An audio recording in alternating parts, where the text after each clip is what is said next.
15 August কোনো কর্মসূচির নামে কেউ যেন নাশকতা করতে না পারে সেজন্য সর্বোচ্চ সতর্ক অবস্থায় থাকবে আইনশৃঙ্খলা বাহিনী। সকালে বিজিবি হাসপাতালে আহতদের দেখতে গিয়ে একথা বলেন স্বরাষ্ট্র উপদেষ্টা। জানান, যারা বাহিনীগুলোকে দানব বানিয়েছে তাদের বিরুদ্ধে আন্তর্জাতিক আইনেও হবে মামলা। 15 আগস্ট আজকে বিকালে আমরা বসবো, উই উইল ডিসকাস। যেইটাই হয় there be heavy presence of police, কেউ যাতে কোনো রকমের গন্ডগোল করতে না পারে।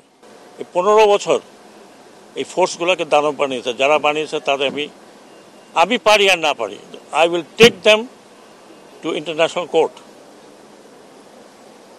তারা কত লোক মেরেছে, প্রত্যেকটি ইনস্টিটিউশন ধ্বংস করেছে।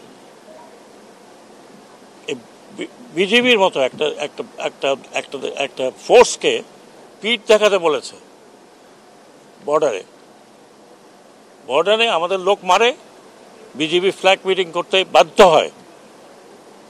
আমি বলেছি যে যতদূর আমার এখানে বলার আছে, আমি মনে করি সবাই দেশবাসী বলবে, পিঠ দেখাবেন না, এনাফ ইজ এনাফ।